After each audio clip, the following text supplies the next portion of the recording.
Hello friends and welcome to the Weekend Catch-Up Club, the coffee morning show brought to you live every Saturday direct to Twitch and available later on demand at youtube.com/gamertagged and podcast services. Joining me today for episode 69, Jamie, is my wonderful co-host, Mr. James McClellan. Again, how you doing, pal? Not too bad. I managed not to say nice when you said the number of the episode at 69, the time. We're 69 and Jamie, yeah. Oh, it's an honour and a privilege. How did that one work out? That's hilarious, but there you go. I guess it was inevitable, right? The funny numbers, it's inevitable. I had to. Yeah. It's a milestone when you hit 69. Kind of wild.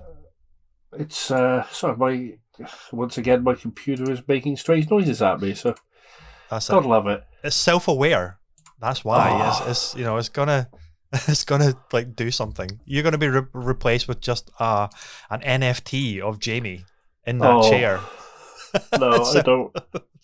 No, I've actually had a bit of a week of arguing with sentient machines because I'm not saying her name, but the wee round AI lady to my left has been responding to the weirdest things all week and scaring the hell out of me. Because I've usually sat with these on, and then you hear a voice in the background in the flat, and you're like, who the hell was... Oh, yeah, right, okay, I've got a robot next to me, I understand. Yeah. So, yeah. But, Phasmophobia has permeated your sentient technology. Yeah. I've actually been playing, as well as Phas, we've been playing another one now called Obsidio, which is basically the same thing, but you get to exorcise the ghost. Right.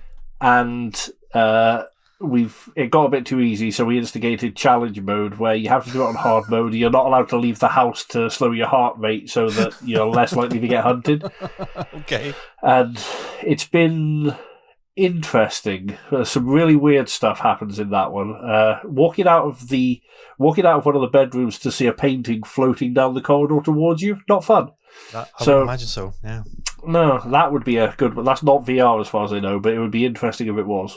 So. Oh my god! Like something like that in VR just strikes me as like so terrifying. Like I know Resident Evil 7 in VR is supposed to be utterly terrifying, but like Phasmophobia, where it's ghosts rather than, big lumbering Jack like with a shovel marauding after you. That's like slasher movie, like Scream and Halloween and Friday the 13th and that kind of stuff, Freddy Krueger kind of stuff. It's like that's scary in itself, especially in VR, but it's not as terrifying as like the paranormal like stuff, just like a chiller as opposed to like a gory slasher movie. Things that like are more cerebral, like paranormal things, like picture frames just kind of wobbling and noises that are not really there. Oh, I couldn't do that in VR, no way. I couldn't even play that with headphones on. I'd have to play it silent. It's it's one of my things. I mean, I love, and I have done for years, I absolutely love horror movies and horror stories, and I've always been a big fan. I mean, I started reading Stephen King stuff when I think I was about 12 when I sort of walked into my dad's study at home. I walked in and he had one wall was just books, and I walked in. I was like, I need something to read. I've read everything, and because I was when I was you've read all the books. I had at this point, and it was weird. I was a voracious reader growing up, and I don't read as often as I'd like to these days because time. But yeah. I used to go through. I was going through like a book a day, just anything I could get my hands on, and I'd read all of. I was very fortunate. I'd been given the complete works of like Dickens and everything when I was a kid. Like my dad, huge reader, and so it was always a case of read this, now read this, now. But I wanted to read something a bit different, and I went in and I said, "So what's Stephen King like?" And he just sort of turned around, pulled the stand off of the shelf, and handed it to me, and went, "Enjoy." And I got hooked, and I read everything.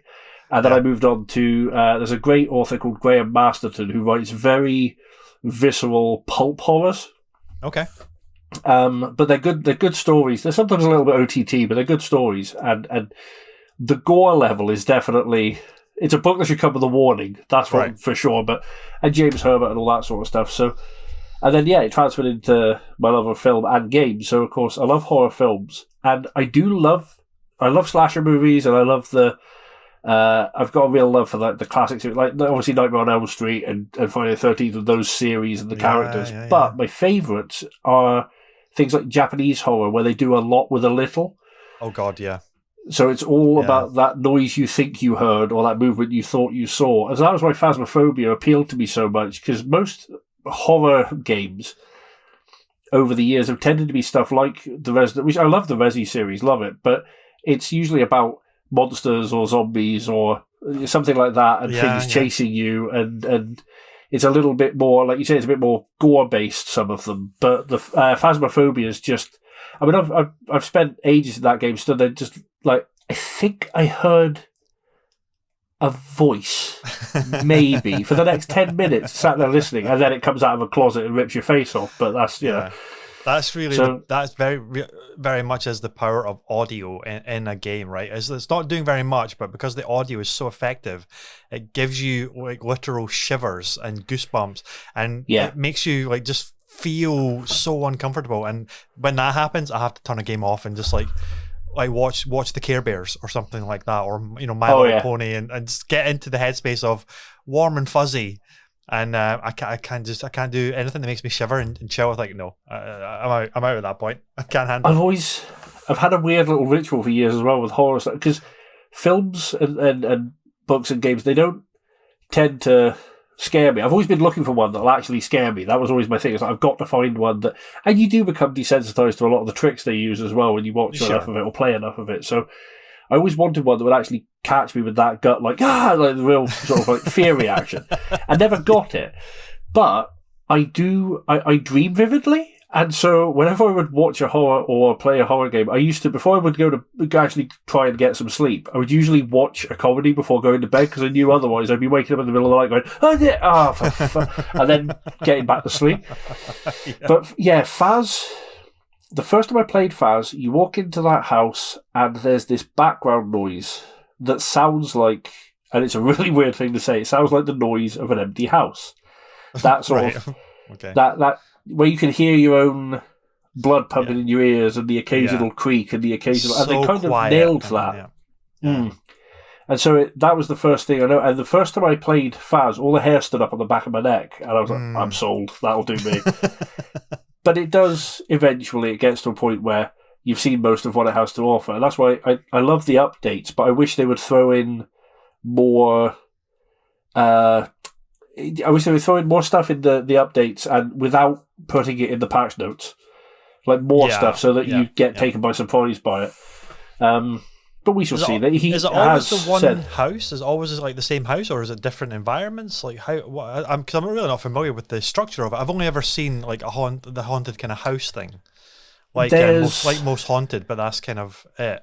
Yeah, I don't know if there's loads of different environments. 4 different like modern homes, and there's 2 more ramshackle cabin in the woods type farmhouses.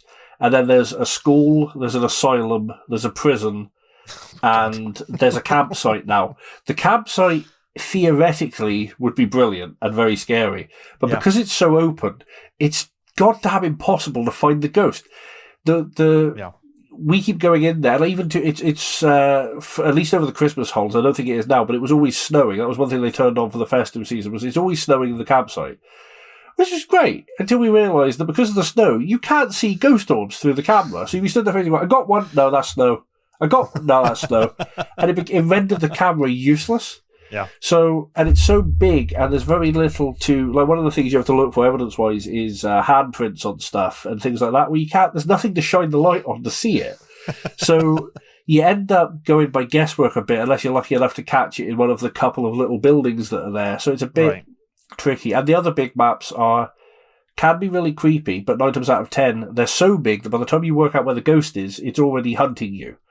And so you end up just getting chased back through the place, and it gets really difficult to do. Up to now I've done a solo run on every place in there and completed it except the campsite, and the solo run on the asylum was an absolute nightmare. And not from being scary, just from being bloody annoying, because I was walking to the end of the asylum, planting a bit of thing to find some evidence, coming back, checking my sanity, take some pills, go back down, and it took forever, and it got a bit tedious. So, but you play it with some friends and get in there and have a laugh, and then it's a good map. But generally speaking, the houses are my favourite, because they feel a bit more. They also feel a bit more. I'm not that likely to go wandering about an abandoned asylum in real life, but I will go to my kitchen after I finish playing. I mean, given the chance, but yeah, I like the stuff that sort of makes you think, well, I've got a microwave, and that microwave's haunted in the game, so that's more fun, I think. So, oh my god, wow. Well, it sounds like Phasmophobia is the game you're most looking forward to this year. We may as well just wrap the show right now, because there's nothing else that can really compare, right? No, there might be one or two things I'm also looking forward to. So that is obviously a nice little kind of, well, I wouldn't say maybe an eloquent segue into our main topic of the show, but it is our main topic of the show. It is, of course, everybody, the games that we are most looking forward to this year. And there's if everything goes to plan with release dates and schedules and everything, it's going to be a pretty incredible banger year, because as we know, a lot of the big games that we thought were coming out last year necessarily had to get bumped and slipped into this year, and even some of those may even slip into next year, but we're kind of hoping and wishing that they're still going to release this year at some point. Some have kind of like announced 2022, but there's no real dates as such, but we're still kind of hoping that they will.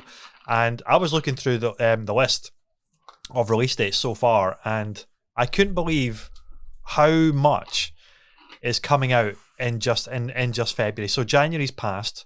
It's been a month of great for PC, because there's been a lot of like ports coming out for PC. Monster Hunter Rise came out to PC, which apparently like looks and plays so good. So obviously, you can't compare it to the Switch version, but I was actually jealous to thinking, oh my god, I wish I had a PC so I could play Monster Hunter Rise. And the game is brilliant on the Switch, but it's the Switch, so it only runs at like 30 frames per second. The resolution's not great. The textures aren't great.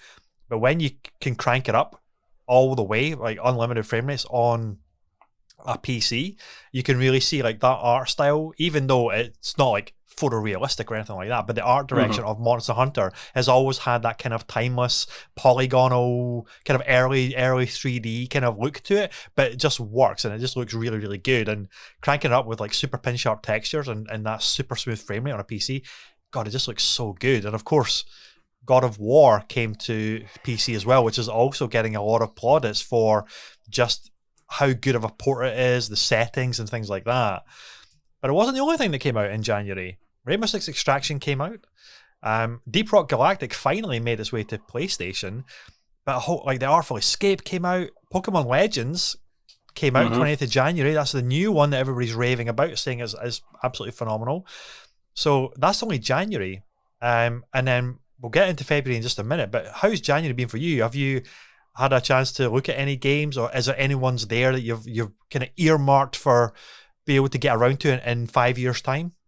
Something like that. It will be 5 years with the pile of shame, but God of War, definitely. That's a series I've always wanted to get into and try, and not being a PlayStation owner, sort of lamented the lack of. So God of War is definitely up there. And I was interested in Monster Hunter as well, because World I put quite a bit of time into. Yeah. And so, and Rise looks fantastic, and I've watched people playing it on YouTube and stuff. So, Deep Rock, I've already put a bit of time into, and I'm glad it's come to PlayStation at last, because that game is absolutely brilliant. It is just batshit crazy, and I love it. Space dwarves that mine as bugs and stuff, yeah. What's not to love? So yeah, Deep Rock, but no, January's a wee bit quiet for me, which has been nice because I've been catching up on some of the games I've needed. I've had sat for too long waiting to play. So, but God of War is on the wish list, and Rise is on the tentative wish list, because although I put quite a bit of time in the world, I really enjoyed it, but it's not a series that I've historically played a lot in, so I wasn't as personally invested in it as some. But it looks bloody brilliant, so it'll end up on the library eventually. But overall, January a wee bit quieter for me, which is giving me a chance to catch up on stuff, which has been nice. I just need to hope I can catch up on it before the slate for the rest of the year, because that's starting to look quite busy now with some of the stuff coming out. Yeah, same for me as well. I mean, you know, the past few weeks, months, I've been completely loved up with Dark Souls, this series, and Bloodborne and everything, and you know that's not going to end anytime soon. I'm working through Dark Souls 3 at the moment, which I'm really enjoying. Although I do prefer Bloodborne, but Dark Souls 3 is pretty special as well. And I'm kind of glad that this month hasn't had any real like big banger game to come out, because previous years, you know, January last year, Hitman 3 was the big one that came out in January. Previous year, I think it was Resident Evil 3 Remake, which I was really quite looking forward to. Again, the previous year to that, it was 2 Remake, which was, you know what it is. It was huge. And I think like Monster Hunter World was around that kind of time, that kind of like January window where there's like been a big hitter game launching at the beginning of the year. Yep. And this year, I'm kind of thankful that there hasn't really been that. There's been obviously like brilliant ports for the PC users out there. That's obviously great for them to look forward to. But you know, I've already played God of War. I played it on the PlayStation 4 when it first came out. I played it just recently again on the PlayStation 5 because it got a patch to run at 60 frames per second and slightly higher textures, but still not to PC level. But it was still more than enough for me to replay it. And at the end of January saw the launch of the Uncharted Thieves Collection, which is Uncharted 4 and Uncharted Lost Legacy, which is a proper PS5 version of those games. And again, I've already played those games, and I probably wouldn't pay full price to buy that. Oh, I think it's actually 40 quid, but so it's not really full price. But I would replay it because it's a PlayStation 5 extra spangly version of it. But I can get that for, I think it's like a £10 or £15 upgrade. So I'll probably do that and play through that. But there hasn't been anything that I've been like, oh, I've been so looking forward to this game coming out. And I'm really thankful for that, because it allows me to just like sink time into the From Software games and pour into Dark Souls. That being said, February is looking like the games that I'm most looking forward to for the whole year are coming out in February, which is just wild. It's absolutely wild. So for our listeners, just to rhyme off the ones, like for me, and we'll get into the ones that you're excited for as well, Jamie. So first off, like I'm actually really looking forward to the Life is Strange Remastered Collection, because I never played that. So that's getting an upgrade, and it'll run a little bit better, might look a little bit better. But again, that art style is not really conducive to like reliant on photorealistic graphics.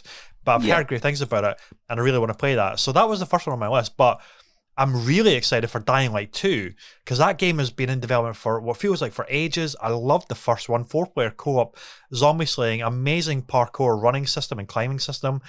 And it was like that the Dead Island devs made Dying Light, and then now they're doing like this crazy blown out RPG, open world RPG that you can affect the world and change the world with different factions and everything that you align to, and it just looks amazing.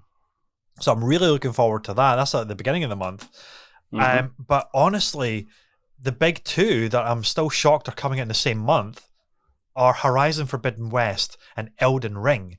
Like, those two right there are probably going to be my games of the year, and they're coming out in February, for Christ's sake. Like, what is going on? What is going on? It's it's quite a month, because I noticed Dying Light 2 I'm really looking forward to. I didn't actually play a lot of Dying Light. I played it at Eurogamer, tried it out, and loved it. I thought, oh, this looks amazing. And then somehow completely missed the release window. I have no idea how, when it actually came out. And then I sort of went back and dabbled with it a bit, but at a time when there was other games, because there's always other games. So, but I've watched, it's another one of those games that although I haven't played it, I've watched other people play it. It's like, if I haven't got time to play it, I'll usually end up watching it. Yeah. So, but Dying Light 2, that trailer looks amazing, and it's just pulled me in. And also, I love zombie survival type games anyway. Like, I just love them. And this is that, but they were. I love the fact they went, you know what those need? Parkour. Okay, I'm sold. So yeah, that looks amazing. Elden Ring has sort of slipped by me a lot. It looks beautiful. Yeah. But it sort of slipped by me a lot. The big one for me, out of the one you mentioned more than anything, is Life is Strange Remastered, because again, I've not played them, and I've wanted to play them, so I think that'll be nice to get into. And then also, and I'm going to have to steal one of my kids' Switches for this, because I think they want the Kingdom Hearts games, because they're coming out in February on Switch. Oh, that's right, there they are. The whole collection as well. Yeah, and I need to get into those, so... Yeah, they look like games that I would probably love, because it's like all of the Disney characters mixed with these like Final Fantasy like characters. Obviously, I know it's not Final Fantasy, but it's like all of because I remember playing Kingdom Hearts 3 at Eurogamer as well, and it was a set piece where you were the character like wielding the ginormous key sword, and it was the Toy Story level. And I'm not kidding you. It looked like, you know, the scene in Toy Story where it's the kind of car boot sale. What do they call it in the States? I can't remember. It's like a yard sale. The yard sale, yeah. And you're running through the tables, and then you're on the road, and you've got a sense of scale, of course, but it looked exactly like Pixar 1, where they're trying to get Buzz from the yard sale, or Woody from the yard sale. I think it's Buzz, actually. I can't remember now. God, my memory of Toy Story is lacking. I need to go watch it again. But that whole sequence, I was thinking, holy crap, we've got to a level now where Toy Story 1 cutting-edge CGI is now our video games, and we can play those encounters. And I just love the fact that they've got like so many Disney IPs in there. And you can just interact with these characters from like not even my childhood, my kind of young adulthood. Yeah, I just love it. It's weird. I often imagine the pitch meeting for Kingdom Hearts though, because I can only imagine someone walked in and went, "What if Final Fantasy, but Winnie the Pooh?" Yeah, and they bought into it, and I'm like, and how that game ever got made, I will never know, because on paper it makes no sense. But I sat, a mate of mine told me about it years back. He's like, I'm playing this game, Kingdom Hearts. I'll show you when you're out at the weekend. And I went round and I sat down and he started playing it. And he had told me about it. I'm like, I don't get it. I just don't get it. And I sat down and watched it for like 20 minutes. I'm like, I get it. This is everything. This is everything a game needs to be. It just looked brilliant. And he's there fighting alongside Donald the Duck and Goofy and beating the hell out of these little shadow creatures. I was like, yeah, okay. But I keep promising myself I'll play through them. And then when they finally came to Xbox and they finally came to PC and stuff, and I still haven't done it.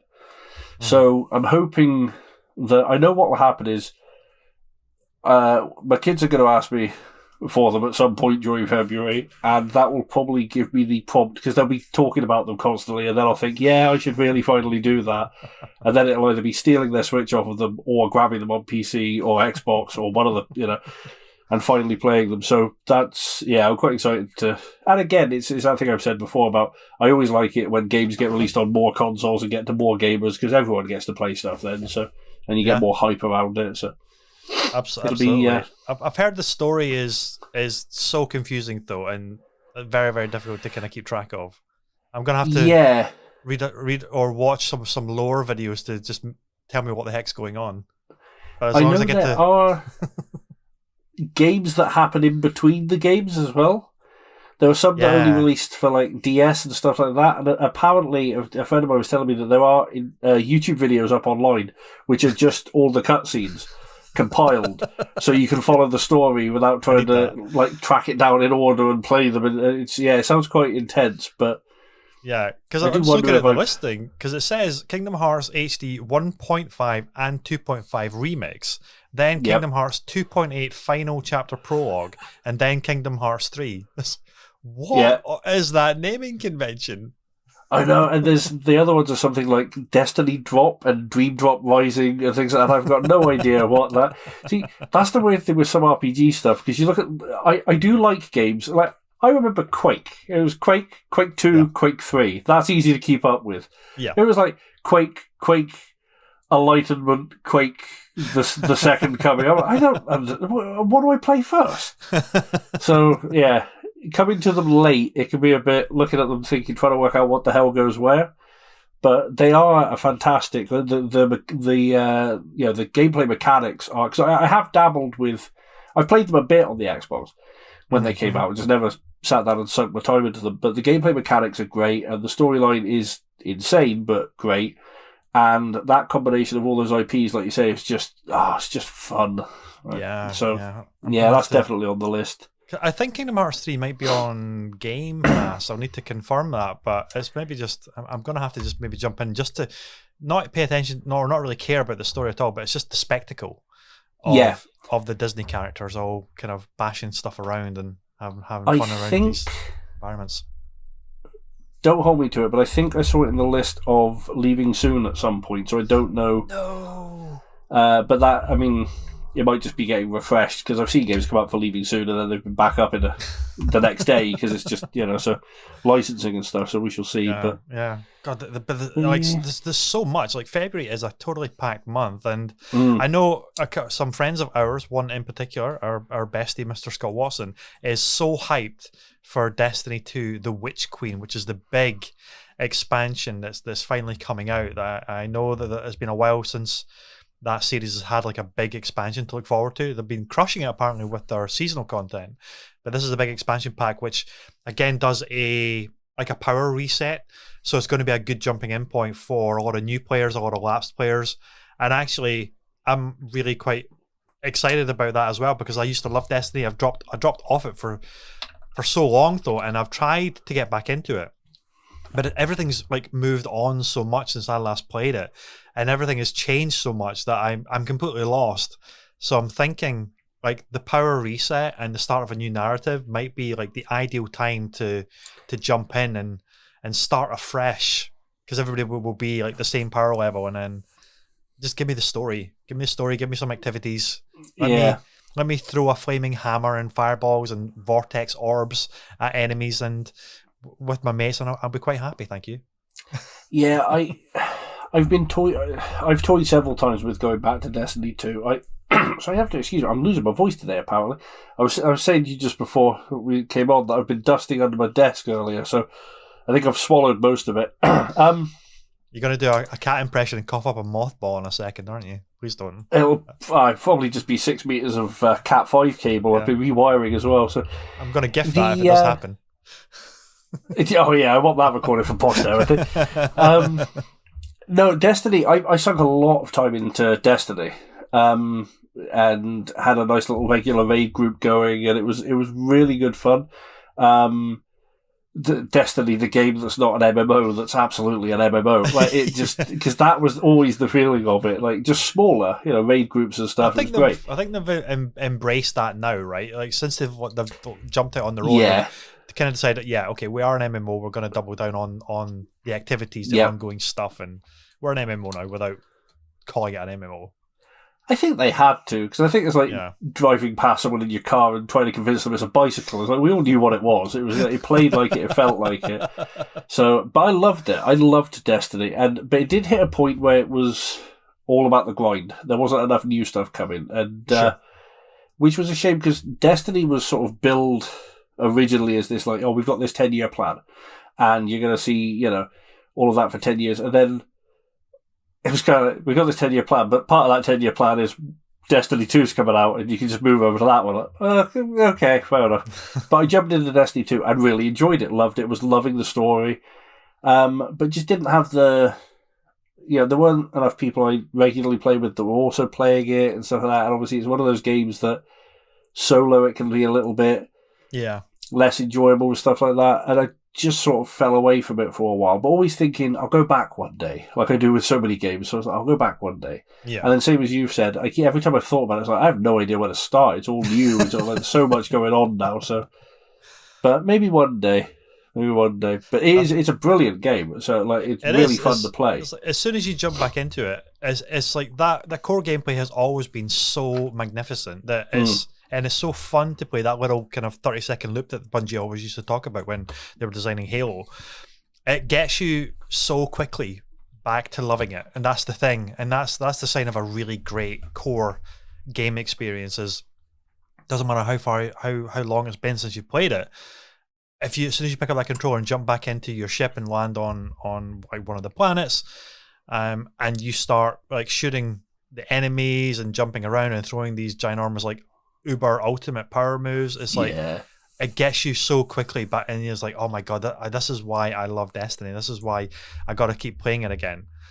So yeah, Witch Queen I think is going to be like a big one. I really hope it's going to be as good as what the fan base and everybody is hoping it's going to be, because it could get a lot of players, lapsed players, back into it in a really big way.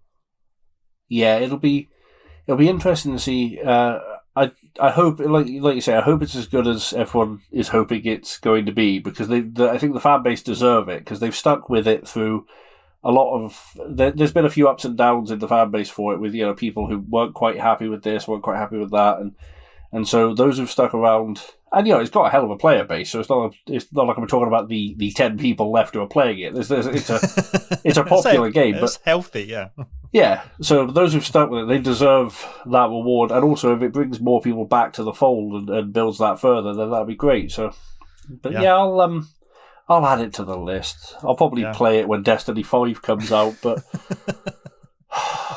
too many games. I know there are too many games. It'll probably, as long as it comes to Game Pass, that's fine. It won't cost you anything to just dip in and play it for a little bit. But there's actually one game which I totally forgot, and I glanced over it and I didn't even pick up on it, and it's coming out at the beginning of February for let me see, it's PlayStation 4 and 5 and PC, and it's a little title called Sifu. Are you familiar with Sifu at all? Because once I describe it to you, the penny will drop and you'll understand what it is, or you'll remember. I was about to say it rings a bell, and then I've realized, and this is. I realised I was thinking of Master Shifu from Kung Fu Panda. So no, I have no idea what it is. So Jesus. This game was advertised and trailer shown off at one of the PlayStation showcases. I think, was it last year or the year before? Anyway, it's been a while. And you play. It looks like a free-form martial arts game in a corridor or in different rooms and environments. And it looks like a little bit like a roguelike as well. I don't know if this is correct or not. I'm just based on what I've seen from trailers. And every loop, if it is a loop, I don't know, or every run, your character ages and gets older. And it's all like free-form hand-to-hand martial arts combat. And it looks incredible. Like the animation looks incredible.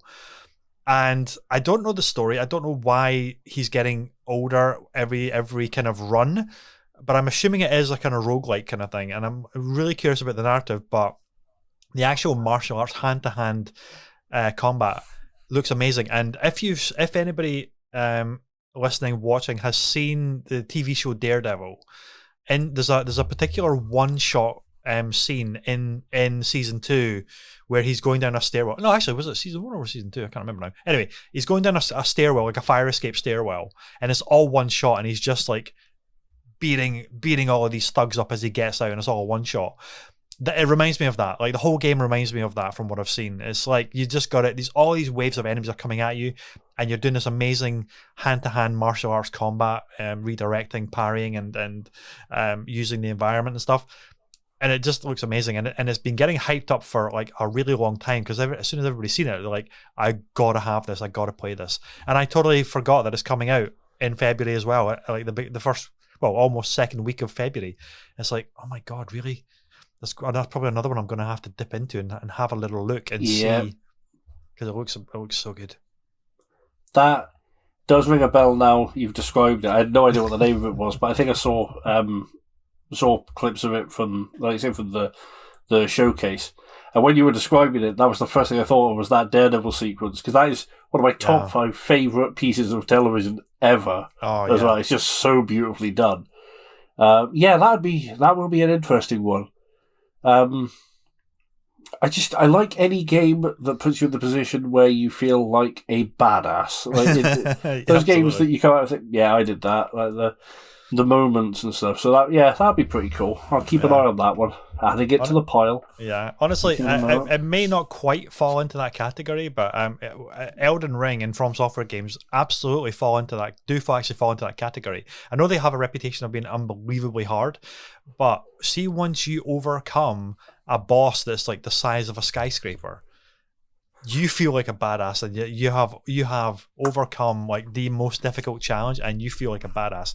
And that is, it's not a badass in the sense like, oh yeah, as soon as you step into the boots of Master Chief or Doomslayer, you're an instant badass.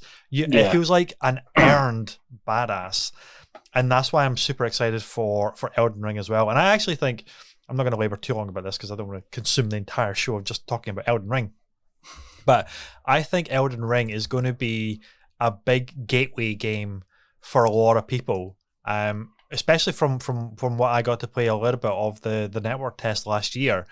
I think it's going to be so much more accessible. And don't read into that as like, oh, it's going to be easy, they're dumbing it down. No, I mean, there's going to be way more options for you to pick a style that's going to work for you. And you're not going to be necessarily going against a brick wall all the time. I'm sure there's still going to be like moments of that.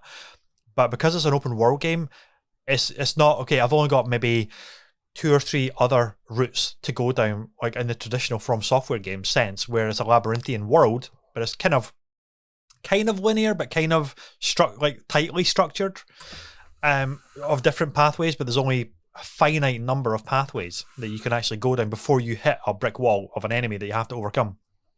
I think Elden Ring, because it is proper open world, like Breath of the Wild style proper open world, there's going to be way more opportunities for you to upgrade your character, upgrade your armor, find bits of treasure, bits of lore, weapons and things like that, to not feel like I can't get past this other boss that was way over here that I encountered 5 hours ago, 10 hours ago, 20 hours ago, that was stopping my progress. And I think, and I hope, Elden Ring is going to be a big one for newcomers to say, I'm actually going to try that, because I think it's not going to be as daunting a game to be my first From Software game, because I've heard this terrifying reputation of From Software games. And what has actually been really surprising for me is of how I've been managing to just chip away at them and actually make progress and then ultimately complete these games. I was thinking, oh my God, like you asked me a year ago, I would have thought there's no way I could complete From Software Dark Souls games. I just don't have the ability to get good. But I have actually just been chipping away slowly, and it's like, oh God, yeah, I actually can overcome these. So Elden Ring, I think, is going to be a big one I think it's going to surprise a lot of people for how how easily they can actually get into it and enjoy it, and then still get the challenge. Yeah, I don't think it was going to be as like immediately kick you in the teeth brutal as what they usually are. That'd be nice, because I did try Dark Souls once, and I got punched by a skeleton and fell in a campfire, and that's about what I remember of that game. So yeah. But I like watching people play them. There are a handful of games that I've always thought I may not be able to play myself, but I can enjoy watching people play them. Yeah. And that's Dark Souls. There's definitely an element of that to it. Like they are, some of the boss fights. I mean, I've watched you play a bunch of it, obviously, and there's a handful of other folk that I've watched play, and they do look great. But it is, every time I think about, the problem is, you know what it's like. You watch someone play something, and you get that itch. You're like, oh, I want to try that. That looks really fun. Yeah. And then I remember that skeleton and that campfire, and I'm like, yeah, I don't know if I need to be diving back into that. I don't know if I need another reason to feel like I'm not very good at stuff. So but eventually I will absolutely give From Software another shot. It's not their fault. It's definitely mine. Like I've accepted that.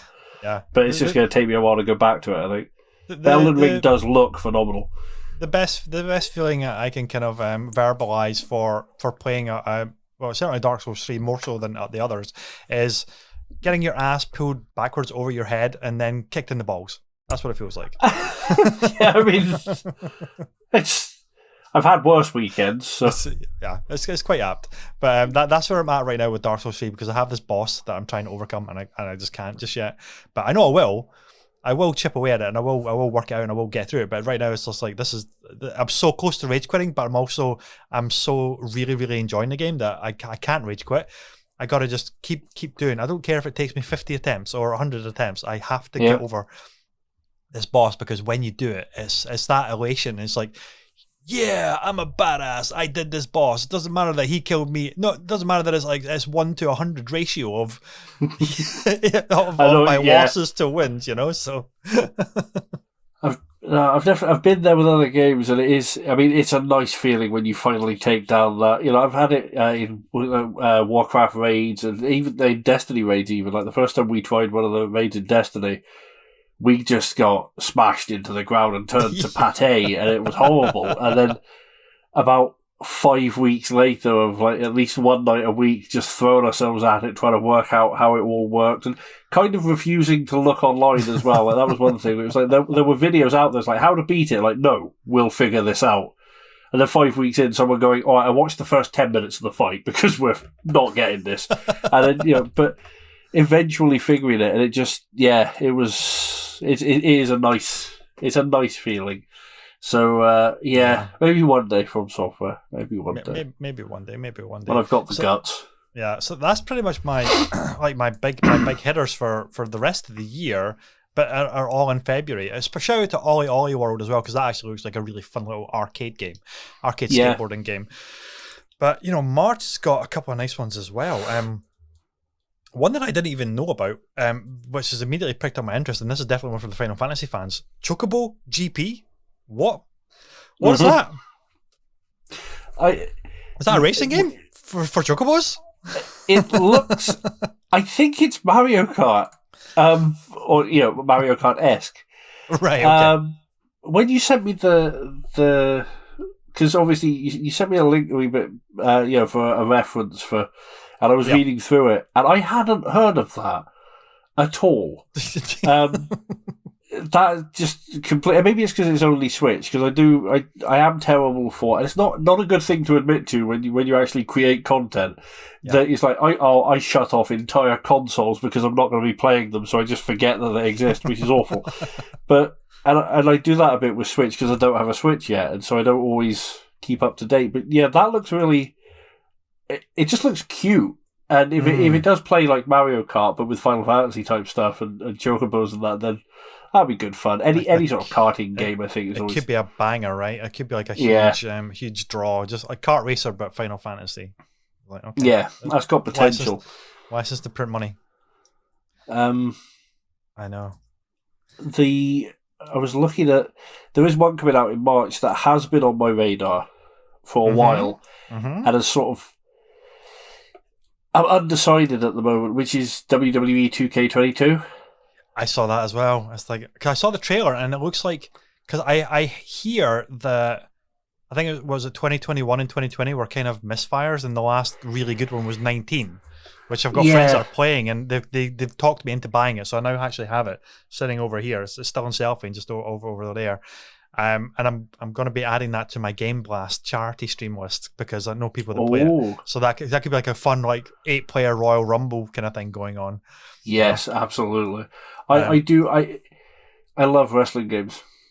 I love them, and I have for years. I was shocked. Pinnacle. I was shocked at how good the graphics and presentation are now, and this is the 19 version. So I was watching a friend playing it, thinking, I feel like I'm watching pay-per-view. Like the mannerisms of the wrestlers, the kind of the theatrics of the presentation. It's like, this is really highly produced. I was genuinely shocked. I remember WWF Royal Rumble on the Sega Mega Drive, all 16-bit pixels. That was my last one. That was my favorite one. The pinnacle for me is No Mercy on N64.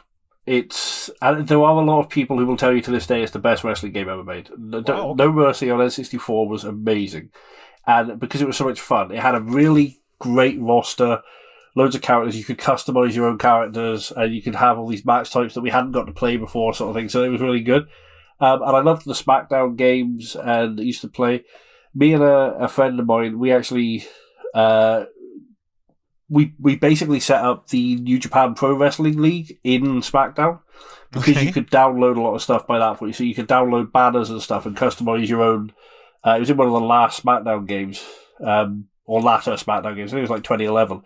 You could customize rings and stuff to a degree, so we managed to get the New Japan logos from the net and put them on, and got a lot of the wrestlers who were over in Japan at the time, which included some old WWF talent and stuff like that, but also guys like Kenta, who's phenomenal, like Tiger Mask and some of the classic Japanese, which we were fans of. So we had this awesome league going with all these like weird and wonderful mix of Japanese wrestlers, big time American wrestlers from the 80s who were in their prime though and fighting in our league, and it was brilliant fun. And then the 2K games were also great. But 2K19 was good. But after that, I know a lot of and I played 2K20 and 21 a little, and a lot of people said that they just haven't done enough to make it new. There's not really, nothing seems to have updated beyond the roster a lot of the time. And that was one of the complaints that people seem to feel. And, but 22 is looking good.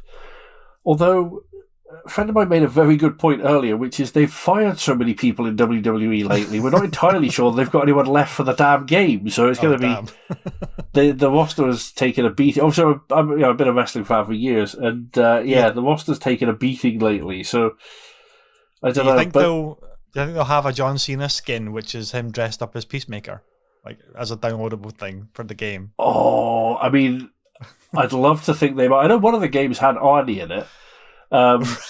Right. So, it depends what sort of crossovers they can get. That would be interesting, though. It would be. I think I'm trying to remember who. I can't remember if they've got anyone this year who's like a bit of a surprise. I know the cover art is Rey Mysterio, which I think is great because he's a guy who, he's a hell of a talent and he's been around for years, and it's always been. Taker or the big guys like Brock Lesnar and that sort of thing. So for someone who's sort of come up through the ranks of the cruiserweight division and luchador and stuff to be the cover art. But one thing I like this year, they've got two story modes. They've got a men's and women's story modes. They've got two different whole stories, and which is pretty cool. And I think some of the options are coming back for creating matches from what I saw. So it's one it's on my radar and it looks interesting. It'll probably be, I won't get around to it in March. Like that's one thing. It'll definitely be, but then that's not necessarily a bad thing with those games because they do tend to be buggy at release. There's just no escaping it. There's always some interesting bugs. I mean, I've seen too many floating ladders and people bouncing out of arenas to, it's like Windows 98. You wait a while before you buy it because otherwise it's going to break everything. So but that should be good fun. Yeah, I gotta shout out a special mention to the one that I wasn't interested in at all, but then we shared the gameplay overview trailer with each other, and it's Lego Star Wars: The Skywalker Saga. It looks so phenomenal. It looks like little ray traced plastic blocks come to life with new mechanics. We talked about it actually on last week's show, the other week's show, 67 I think it was. It just looks so goddamn good, and I mean we talked a lot at length actually about how good and why the Lego games work so well. So that's definitely, and that's April. I think it's actually the date after my birthday, April 5th. So there you go. If the wife's listening, that's a little birthday present to me. maybe not. I mean, you got to shoot your shot. That's the thing. So it does. That's probably one of my big five for the year ahead. I think is because I haven't played a new Lego game for a while either. And I've like I said on the previous show, I've maxed a lot of the Lego games and played them a lot. And it just it looks so goddamn good. I'm so excited for that game. They're just fun as well. The great thing with them as well, I think, I've developed a bit of a love over the past year or two of games that I like intense gaming experiences and I like the challenge and all of that, but I also quite like games these days that just don't feel like they've got any major consequences. Yeah. It's like, okay, so you screwed up, go back and do it again, you'll be fine, don't worry about it. It's a Lego game, it's fun, it's designed to be enjoyable. So it's nice to have a sort of relaxing game experience in between all the hell we put ourselves through as gamers to try and beat the big boss or get that achievement that only 4% of the world have managed yet. So, that's definitely topping out the list at the minute for me, or certainly up there. I know, and that's only the first quarter of the year, and we've got all of those bangers to look forward to. I mean, to be fair, like April onwards is kind of like Not really confirmed, but it may happen. It may not happen. It may hit those launch dates. That one called Forspoken, which is a PlayStation exclusive one. It looks kind of like. It looks kind of Final Fantasy like the single player Final Fantasy games, the modern ones, but different. It's kind of magical. This person gets sucked from our world into this kind of magical world. It looks really, really good, but it's such an unknown quantity that it'll be one to look for. But I'm not overly hyped for it because I don't really know enough about it. And then, for the rest of the year, who knows what's going to be coming out? I know like God of War Ragnarok is high on my list, because it just looks phenomenal, and the first game was phenomenal. But is that actually going to come out this year, or is it just saying 2022? It could be anywhere in the year as well. And then things have already started to slip into December, and if something is slipping into December, it could easily go into January, February of the following year. Stalker 2, Shadow of Chernobyl. I'm looking at you, or is that the correct title? I know it's Stalker 2. I don't really know the tagline, but anyway. I think you're right. That sounds about right. It looks, from the gameplay footage that they've shown of that, it looks incredibly good. And that's obviously Xbox exclusive. I think it's coming to Game Pass anyway. But I'll still be playing Elden Ring by that point, probably. I would just be hip deep into Elden Ring and not, or Horizon Forbidden West. I'll be bouncing between those two games most likely and not playing anything else. But who the heck knows? If WWE turns out to be like a really good, I'll probably dip into a little bit of wrestling, and we can have our little private Royal Rumble gaming session night, Jamie. That'd be really good fun. I'll do commentary. He could do his best Vince McMahon commentary, ownership of the league, the private league kind of commentary, and then we'll get everybody else. He does do a decent Vince McMahon. I have to say, and we both do a passable Jim Ross. And neither of us will fully impersonate Jerry Lawler because he's a bad man, and so I watch wrestling's. Wrestling is a big, it's a big passion of mine. I've loved it for years, and so I do hope this one turns out to be good. There is another wrestling game coming out which was rumored for this year, and then it all went quiet. So I don't know, again, if it's going to be this year. But AEW, the other company now, as most people are calling them, they are actually releasing a wrestling game. So that will be interesting because they've got a hell of a lot of talent. They've got a lot of the talent that left WWE that went to them. So and they're doing some good things. So again, their game would be interesting. I don't think we'll see that this year now. I think it's looking like next year. But fingers crossed. But yeah. No, there's. I mean, my big one for the year, though, which isn't on any list, is because it already came out, is Halo Infinite. And that's because I haven't touched the damn campaign because it's not co-op yet. Yeah. So I think May is when we've been told to expect it at the earliest. Yeah, is that. Are they trying to kind of coincide it with the Season 2 start? Probably. Or around that time for the Battle Pass and stuff like that. And they're going to launch it with there. Yeah, that's what I gather. But they did say they used that phrase at the earliest, and that just fills me with dread. So because I've been desperately working to avoid spoilers for that campaign, and I'm going to have to keep doing it for about 4 more months before I can play it. So that's my most anticipated, and then probably Lego, and after that, it's just any number of things.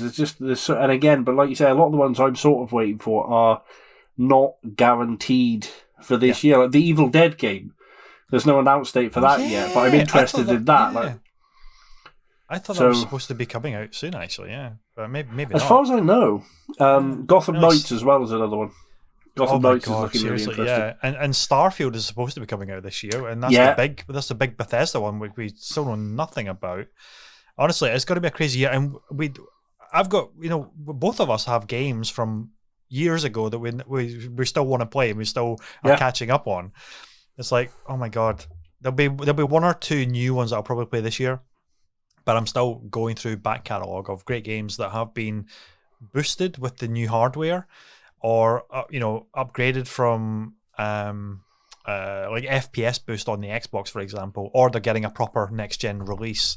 The full next generation version of Cyberpunk is supposed to be coming this year. I'm actually really looking forward to that because I played it on the Series X at launch, and I had problems, but I loved it. I thought it was utterly great. The writing was so good, the world was so good. So I really want to see what the proper next gen version of that could do. And apparently, like the Witcher 3 Wild Hunt next gen version is coming this year as well. That was supposed to get like a full almost, I don't know if it's like a full remake, but it's getting like a big lot of treatment for an upgrade. So that's like 300 hours done. Well, I know. This is Wild Hunt next gen. You're going to have to, Can we ask them to just stop for a year? If I could get just a solid year of no games coming out, I know, I might be able to get caught up. I know. Well, by the sounds of it, you're not going to have to be year on year for Call of Duty anymore, because I think they're going to be spacing those out. A little bit of a news trivia drop that they're maybe going to give the studios more time rather than back to back releases of that franchise. But who the heck knows what's going to happen there? That's a little bit of a segue into that news that we chatted about last week, 2 weeks ago. Yeah. Fingers crossed on that front, because I think the Call of Duty series, for me personally, has got a bit stale. Sure, yeah, it has. Very formulaic. It hasn't been really innovative in quite a while. I mean, although I will say the only standout has actually been the campaign for 2019 Modern Warfare. I think it was 2019 when Warzone launched. The campaign for Modern Warfare was actually really, really good. But then the next year they went back to like super same shit again. And then this year it was Vanguard, back to World War II. Apparently didn't do as well. I haven't played it. I've got it again on the pile of shame to dip into. I mean, if nothing else, it's a visually bombastic powerhouse series, so you'll get your sound and vision kind of spectacle there. But like super formulaic. It hasn't really innovated in a long time. I'd like to see some kind of like, what could Call of Duty reinvented be, but without pissing off the core? That's the problem, right? I was talking about this the other day to someone. We were tossing around ideas for, because basically, if you ask a lot of people, they say like Call of Duty is going to do one of two things: either Future War or World War II, and that's all it's ever going to do. Yeah, not entirely fair, but that is kind of their two go-tos for their. It's either near future war, generally speaking, as opposed to lasers and spaceships, but near future war and World War II. I would like to see a Vietnam title from them, but a Vietnam or something of that ilk that focused a little bit more on guerrilla warfare, behind the lines, a little bit more stealth options to it, because there are sections of some of the games over the years where you weren't just all guns blazing that were really good fun and really quite tense.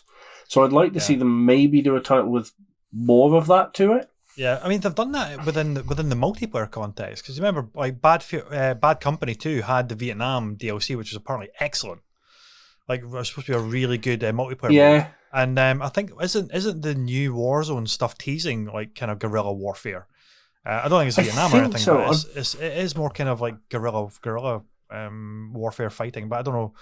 Again, I'm not in that world for a long time. I'm not too sure the developments there.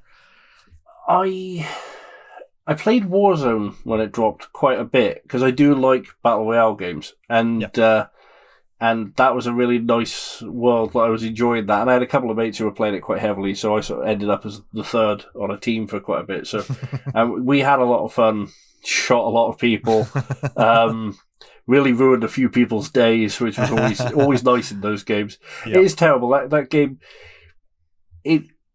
those games do have a habit of.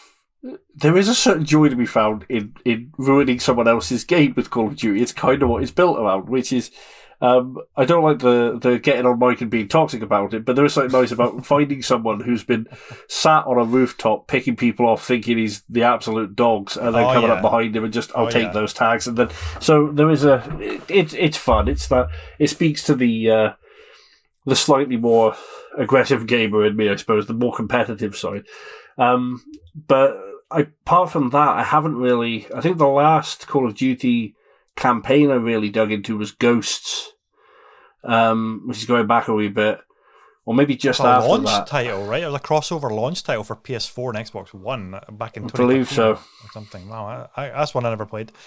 I haven't played many. I've kind of dip in periodically to Call of Duty games. It's got to be usually every like 3 or 4 years I'll maybe try one out, and sometimes I'll actually really, really enjoy them. Like the Infinite Warfare was actually, that came out the same year as Titanfall 2, and obviously Titanfall 2 was getting like loads of like plaudits for its campaign, but honestly, Infinite Warfare's campaign is better. Dare I say it? It's actually it's so good though. That's the thing. It's like it's amazingly presented. Like the presentation graphically and everything is amazing, and the space combat missions, and it feels a little bit Mass Effect-y with you've got your kind of center console where you pick your missions and things like that, which I really liked. That was like a big shake up to the formula for the structure of the campaign. I thought, this is actually really good. It annoyed people because they thought, oh, they're just copying Titanfall. They're going into like the super futuristic. We don't want that. We want boots on the ground, all this kind of shit. But I really liked it. And again, it had the AI companion robot, just like in Titanfall 2, but different context, different kind of stature and everything, but very funny. And it was, I still think the core gunplay in Titanfall 2 is far better. I still think that Call of Duty it relies too heavily on aiming down sights in order to have any kind of accuracy, whereas I personally have always loved the run and gun style of hip firing accuracy. Like Destiny has aim down sights, but you also are really accurate when you're just hip firing. Doom doesn't have any aim down sights unless it's a specific weapon. Halo is classic hip fire, but with accuracy. That's always my go-to for first-person shooters. That's just what I prefer. And Titanfall has the accuracy whilst you're running and gunning, but it also has the accuracy when you're aiming down sights. And that's why I think Titanfall 2 is ultimately like a better playing game. But my God, I really like the campaign for Infinite Warfare. And I'd love to see a bit more invention, reinvention for what they can do. Because, like as you said, like some of the campaigns previously had little pockets of like really quite inspired mission design, like structure and stuff like that. It wasn't all just like a shooting gallery or whack-a-mole kind of like combat design. They could do so much with it if they were just brave enough to say. But the thing is, it's such a juggernaut that they could easily lose the core fan base because that's what they want, and then we can't do too much. But don't go too far, but just go far enough before the elastic snaps. That kind of thing. Yeah. I think difficult. It's very difficult. It's tricky for them as well because I think they are 90% of their effort is behind catering to the multiplayer fan base because that's obviously I think that's a lot of what they do, and so again I think the campaigns suffer a wee bit for the effort put into multiplayer and the campaign. It's a kind of a switcheroo from back in the day when multiplayer was tacked onto the campaign. I think with Call of Duty, the campaign is secondary to the multiplayer for a lot of people. Yeah. And so that's not, the campaign's not necessarily going to get the love it deserves. And again, without knocking them or trying to be too detrimental, but I just think like back in the Modern Warfare 1 and 2, World at War particularly was phenomenal, and Black Ops, like the first Black Ops and that, the campaigns were really solid, the storytelling was great, really good fun to play, and the difficulty curve for a veteran was brilliant because it was challenging as hell, but it didn't feel like I was just throwing myself at a brick wall. With the one exception of World at War and the amount, if I hear the words Granada one more time in my life, I might lose it because I was constantly killed by a rain of stick grenades. So, but I loved them, and then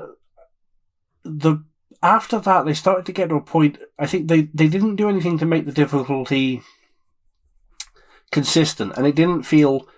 They felt less challenging. It felt like the bits that were hard were because they were choke points. There's lots of enemies. That's why this is going to be hard for you to get through, and that's the only thing. And if you could find a good place to sit and pick off the enemies, or if you worked out the moments where you could run through them, you've completed the level. Move on. Yeah. And it lost that challenge factor. And while there was still some good storytelling and stuff, and I was still enjoying them, they were still fun campaigns. They just weren't as tense and as sort of heart pounding. I like that in a game. I think there's probably other people who thought the earlier ones were too hard and these were more fun because they weren't. So it's all subjective. But I think for me, I'd like to see a bit more, just a wee bit more innovation in the campaigns and a little bit more of that reward, that feeling of playing something that truly tests you a wee bit, and then you finally do it and you feel good about it. Yeah. But we shall see. Yeah, we shall see. Anyway, wow, that turned into like the Call of Duty show there. Holy crap. That was a good conversation. Yeah. Surprising that we went on a little bit of a tangent there about Call of Duty. But no, again, it's a series that it has a lot resting on its shoulders in terms of expectation, but it can definitely, there's room there now. Maybe that will prove that under new stewardship that there's more that developers actually want to do with it. Maybe they're not going to be forced down a certain path, and I really hope that it propels the series forward in a great way that caters to both. Whether the campaign is spun off and it's its own thing, and then you keep the multiplayer package as its own thing, just for that audience. I would love to see a package that is okay, $30 or £30. Here's your campaign, credibly produced. Let's totally reinvent it and do something different. But you've still got your multiplayer component, and you just sell the multiplayer component if you can sell a multiplayer component. I mean, you obviously can, because Battlefield 20. What is it? 2049, is it? 2040. 2042? Series of numbers. Series, exactly. 4 digits, beginning with 20, and there's a 4 in there. Battlefield, not this year. But again, that was multiplayer only, and they sold that as like a premium package. So, but let's not get into that launch debacle. Yeah. That's a whole show and 3 black coffees and maybe a drop of whiskey in one of them to keep you going. So let's wrap it up there. So what is your most looking forward to? I'm guessing it is Halo Infinite then. Yeah. Or is there something else that's now like piqued your interest? It's like, oh my god, now I really must have that. That is the one I'm going to be spending most of my time on. I'm most looking forward to this year in 2022. For the first half of the year, maybe. Let me make it easier on you. The first half of the year. We'll just do that. First half of the year, theoretically, it's Halo, because I was gutted when they said it wasn't launching a campaign, and I accepted it, and I was like, that's fine. You take the time you need to make it what it's going to be, and etc. I try to be very understanding of that these days, and especially now, the more we know about development times and the more we know about crunch, I'm always willing to give studios the time to do their thing. But on a personal level, I was devastated. So I want to play it. Give me the game, please. And the multiplayer, we've talked about it before. The multiplayer didn't get as much love as I would have liked it to have gotten for various reasons. I've still been enjoying it, and I've not played as much of it as I would have expected to be playing. But I went back to it the other night and just had a blast. Just really enjoying it. The gameplay is so solid. It's just so much fun to play. But I want that campaign. And it's burning me up seeing people talk about having played the campaign. I'm like, I haven't, because I can't. It's a tradition to play it co-op with. I've got a core group. We always play these games co-op together every time they come out. Yeah. So it's probably that. But beyond Halo, I'm really just looking forward to lots of little titles. I've built up such a love of smaller games and indie games and unhyped gems over the past couple of years, that little bits and pieces coming out that I just want to see what they can do. Like the new game, I don't even know if that's this year, but the new game from the guy behind Stardew Valley, the Haunted Chocolatier, got teased last year. I'm so excited for that. And there is one though. Oh. The Pokemon, apparently this year, the Pokemon trading card game Live is coming to PC, Mac, and iOS, which is the new version of the actual game.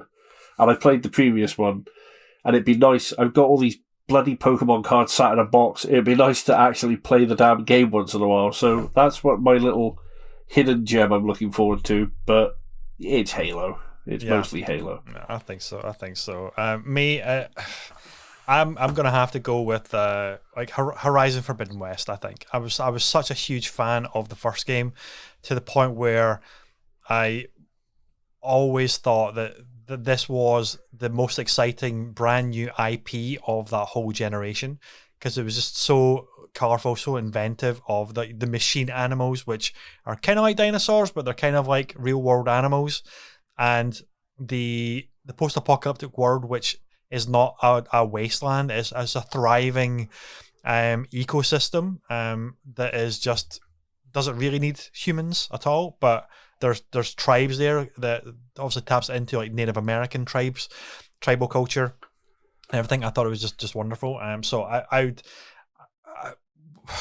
at any given point I could say, oh, it's got to be God of War Ragnarok, but again, I don't know if that's coming out this year. It might do, but I think ultimately Horizon Forbidden West is the one I'm most excited for, because of it's Aloy's journey, and I was so blown away by the science fiction story of the first game. I thought it was incredible. Like the big reveals, I'm not going to give any spoilers away, even though it's 4 years old. It's and now it's got a PC port as well, so no excuses, Jamie. It's just such a wonderfully made game and well written game that I'm so excited to see the continuation of Aloy's journey. But then ask me any day, and it'll probably, any given day, I might flip it for like Elden Ring. I think that's going to be probably like one of my all-time kind of favorite games. But at the moment, I'm gonna have to go with Horizon, because I've been a fan of the Horizon series longer than I have of From Software games. From Software, I'm still in the honeymoon phase of the From Software games, so that's why Elden Ring is like, ooh, shiny thing, you're the new shiny thing. Yeah. Whereas I get where like people have been waiting for, like, really since probably Bloodborne, when it was kind of rumored that, and that was 2015, that George R.R. Martin was working with From Software on something, and they've been like foaming at the mouth probably like since then. Whereas I'm like, okay, now it's got my interest in this past kind of 6 months, and now it's so close, I'm like hyped for it. But Horizon, definitely, I've been hyped for that longer. It's definitely one game that everyone I know who has played it has loved it. I don't know anyone who's played it and said, it was alright. Like, everyone I know who's played it has been like, oh no, it's really good, I'm looking forward to it. So it's definitely got my attention. It's on the PC list. And much the same as you, like my go-to could change on any given day based on what I'm playing at the time as well. So, but I'll stick with Halo for now. Ask me again in a week. I'll change my mind. It'll be fine. I know, mate. I know. Okay, so that is a wrap on episode 69 of the Weekend Catch-Up Club podcast with Ross and Jamie, your hosts with the mosts. I don't even know if that even makes any sense. But anyway, thank you so much for your support, whether you are a listener or a viewer over on the YouTube or the Spotify's or the Apple Podcast or the Google Podcast, or we should be pretty much everywhere. Again, massive thank you, and we will see you next week with more fun banter and tangents that you can just lose yourself to and hopefully have a giggle. Take care, everybody. I'll see you then. Bye-bye.